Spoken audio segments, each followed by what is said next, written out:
Good afternoon, Muttonistas. I'm in Phuket, Thailand, which probably doesn't relate to the video that you're about to watch.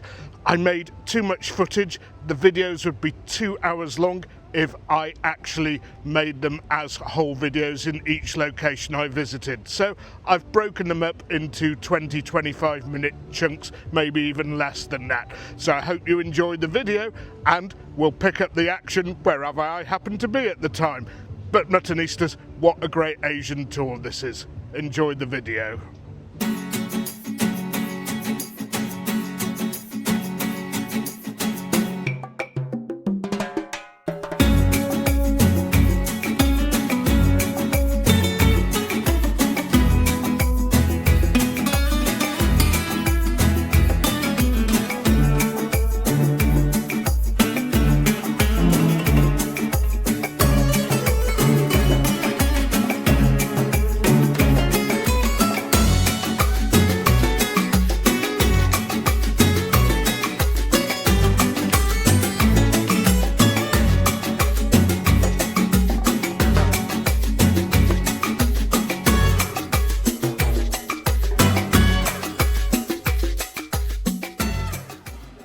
Muttonistas, I did say we're going for one more meal, but since breakfast was early and the meal's going to be late, actually very late by Chinese standards, I thought we'd better take a little snack. And it's not quite on topic because we're supposed to be vlogging Cantonese food, but we found a little Xinjiang, the far west, the northwest of China food, and of course it's a Muslim area of China, so it's halal. And when I saw the introduction outside to the restaurant, Western style halal, I didn't actually quite understand. I thought it meant Western European food that was halal, but no, the west of China. And what I do actually have my eye on are some of these kebabs and the lamb chops. And contrary to popular opinion, actually more lamb or mutton, it's usually prime mutton, is eaten in China more than you'd actually think. You've got the Mongolian hot pots, you've got this stuff from the west of China, and even in some of the other areas of China you do see it on the menu. Not so common here in Guangzhou, in Guangdong province, but we are taking a break from Cantonese food here.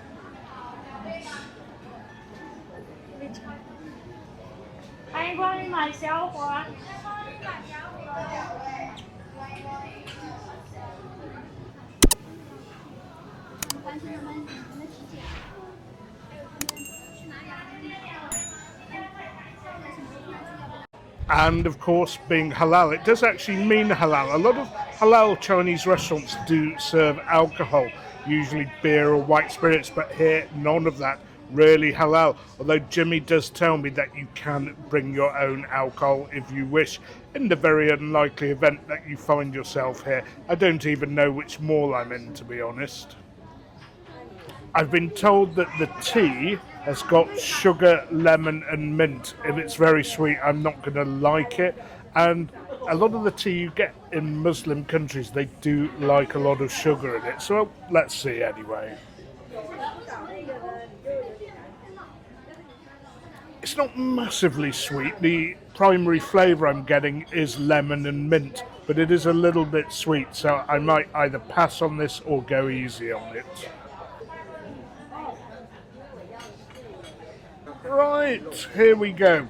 Mutton kebab, prime mutton kebab for the prime mutton, and very importantly, a little bit of fat in the middle. Makes a huge difference, that does, and it has been given what looks like a fairly spicy coating.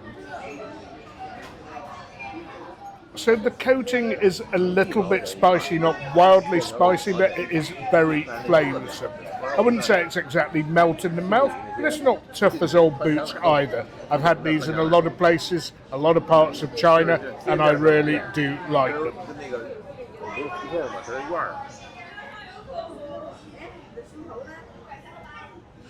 And this is a surprise, Muttonistas. Didn't realise this had been ordered.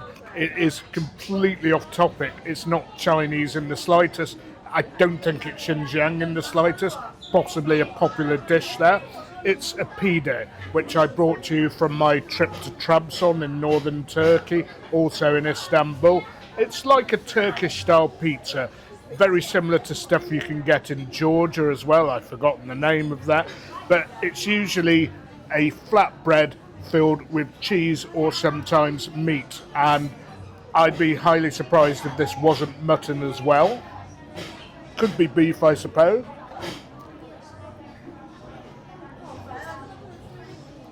And having had these in Turkey, it's actually quite good, this is. Although the traditional method of serving it in Turkey is actually with butter and feta cheese. Though here, of course, they've added meat, but there's a little hint of sweetness coming from somewhere, possibly the tomato sauce. Maybe it's not a tomato sauce, maybe it's just the way they've marinated the meat. And now the dish we've all been waiting for, the yang pie, or the lamb chops, or the mutton chops rather, and they're actually quite dry. I don't know if they've been marinated, plenty of fat coating them, and also a dip which I suspect is a little spicy. And when I say dip, it's like ground spice, so you're dipping into something quite dry. But let's give it a go. And I thought I could just pick them up by the bone, but the bone is actually very short and the chop is actually very long. So I've dunked it into that red spicy looking stuff. So that is very fatty, very tender, but with an incredibly strong muttonish or lamb-ish taste. I like it myself, some of you maybe wouldn't.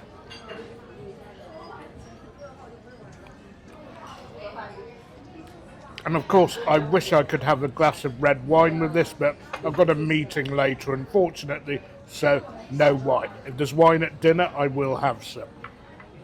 And the dip itself for the mutton chops, cumin and chilli. I like a bit of both, actually. I suppose they are both spices after all. And yes, we are only about 3.5 hours away from dinner, but the point being here that we're not having much in the way of carbs. It's the secret of snacking, to be honest.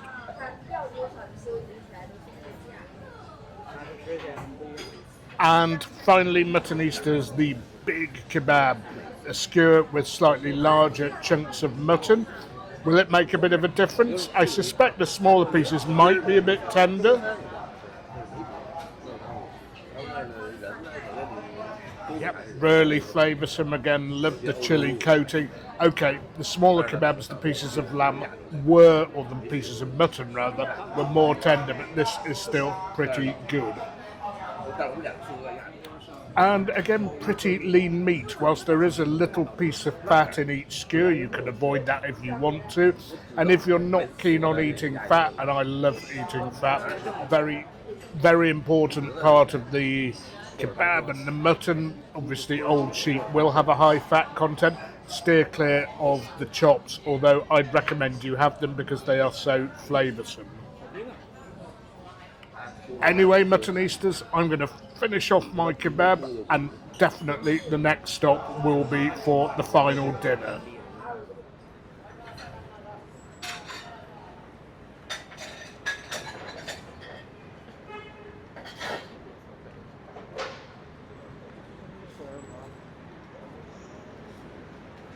Right, Muttonistas, we have reached the final restaurant of my mini tour of Canton and Cantonese food.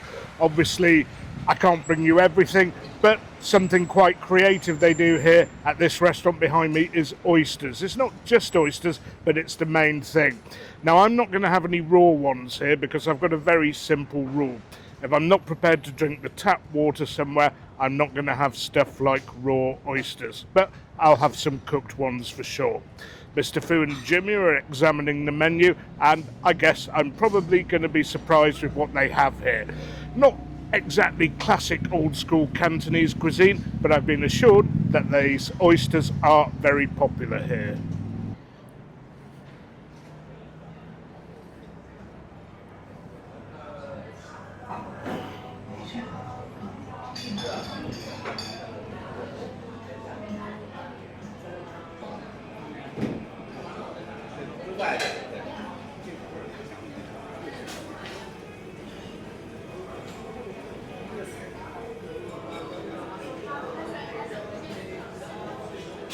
spicy or not spicy.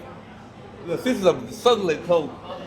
So Mr. Fu's gone to get me some cold bottles of water. You know I won't drink the tap water here. And there is beer available. And I've seen people bringing other beers in from shops, because the problem is that when you go to China, in restaurants, often the beer is very weak and watery, about 3.3% ABV. There are some nicer ones, 4.5% lagers, and if you go out craft beer drinking, they're usually ridiculously strong. So, again, early start tomorrow. I've had a meeting this evening, so I'm going to stick to the Teochew style tea. And in fact, the whole meal is Teochew style, which I think is from the east of Guangdong province, and it is the one that I've not actually tried yet on this trip. Nice enough tea, I have to say. Let's hope the food matches up to it, because it's actually not old school traditional Teochew style food. It is actually a modern invention. In fact, a lot of modern craft involved in creating the menu here.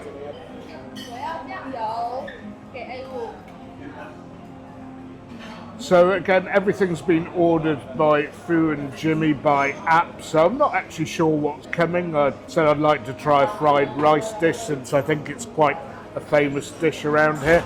And I was actually talking total cobblers about the beer. I've just seen it's 4.8% ABV, which is a nice strength Pearl River beer. So I'm not going to actually have any, but I think it's probably a good choice if you're out here. Pearl River beer.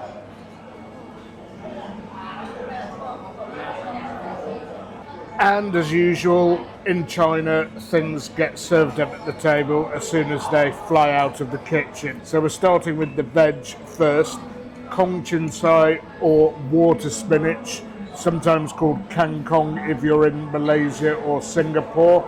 I think there's a little bit of shredded chili, is that there? Or maybe it's shrimp.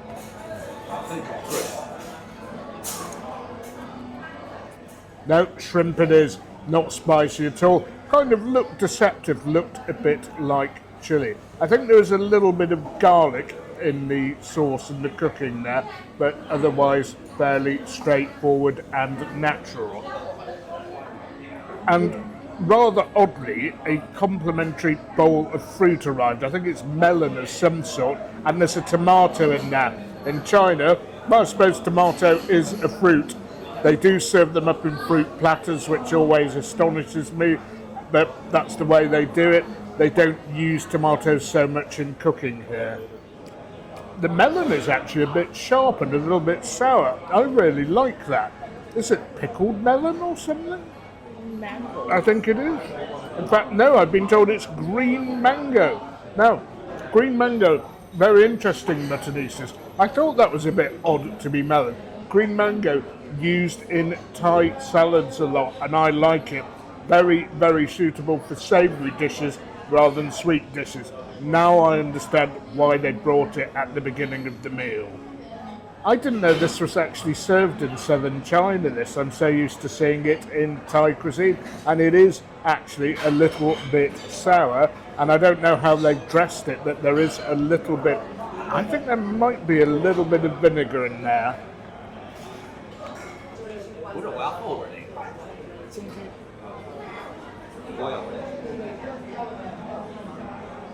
Okay, something I wasn't expecting here, raw prawns. They seem to be marinated in a lot of garlic, some citrus I imagine, because if you look closely at the prawns they have cooked a little bit, so I'm guessing citrus. And I have a feeling there's a bit of soy and a little bit of chili there. I can see a chili. And next door to that, octopus cooked in what looks like a similar sauce. Now, if you stuck me in the middle of nowhere with a blindfold on and then suddenly took it off, I'd say this is like a Thai style preparation, but we'll see.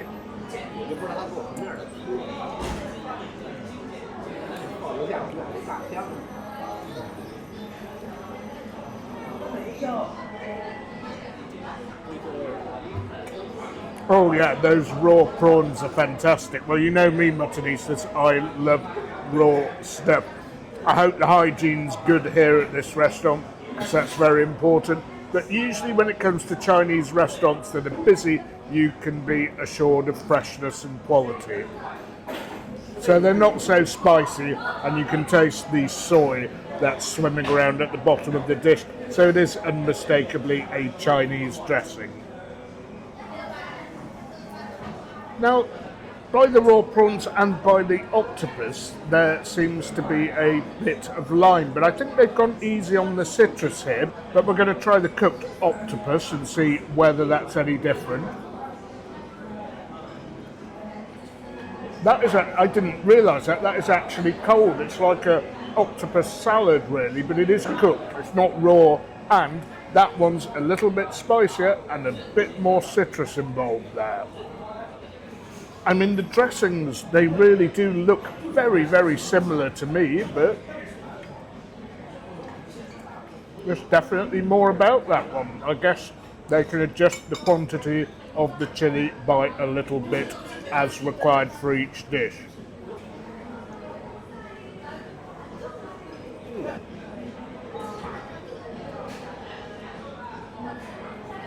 Well, Mr. Fu's waxing lyrical about those raw prawns.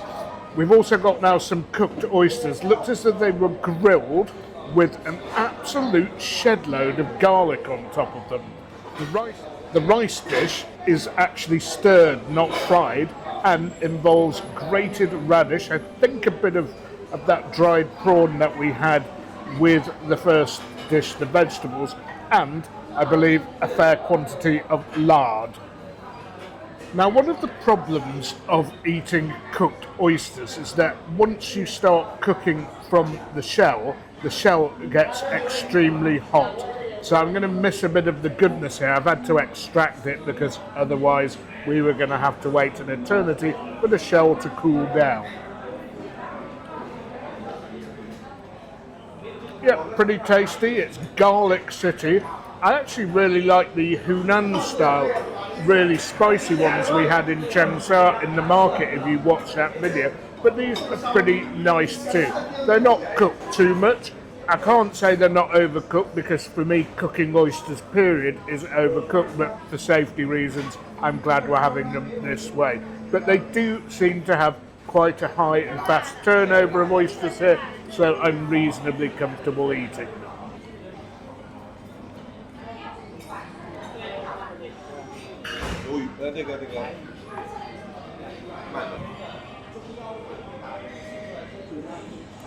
Now for the spicy kebab. I've not actually put very much sauce at all on this one, given it's spicy already. Nice quality beef, tender. And when they say it's spicy, it's a little bit spicy, but not too spicy. I think even Jimmy could manage one of these. And now, something I've never seen before, an eel kebab. I do like eel, looks like it's grilled. Not sure what they put on top of it, but we'll find out.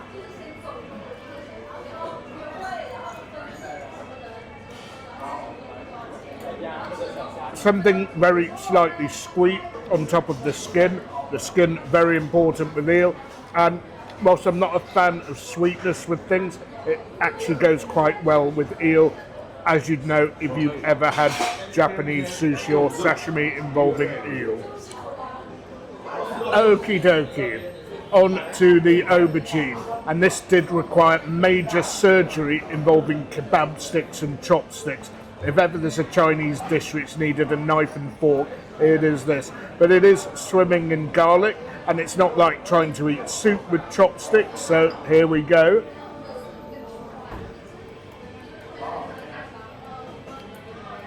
Yeah, I love that. I love that. Again, cooked perfectly. So it's soft, tender, but not overcooked at all. And again, the garlic really does work wonders with aubergine, which, as you probably already know, soaks up so much of the flavour of whatever it's cooked in. Now, onto the rice. If you look at it with the naked eye, and to the layman like myself, it looks as if it's fried rice, but I've been told it's stirred rice. I don't know what that means. I understand what it might mean if it was soupy, but given it's dry, I don't know. Anyway, it's supposed to be cooked with lard, so it should have a lot of flavour. Yeah, that's nice. Very, very odd consistency, actually. It's halfway between sticky rice and fried rice.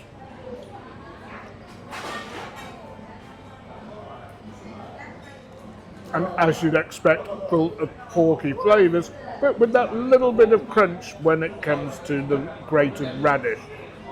Anyway, one more dish to come, Muttonistas. So last up, oysters, their signature oysters, their raw oysters in that Thai/Cantonese dressing. Now, I'm actually going to be a coward here. I'm going to take a safety play. They're probably all right. I mean, but I have a lot of important meetings coming up and I really cannot be sick.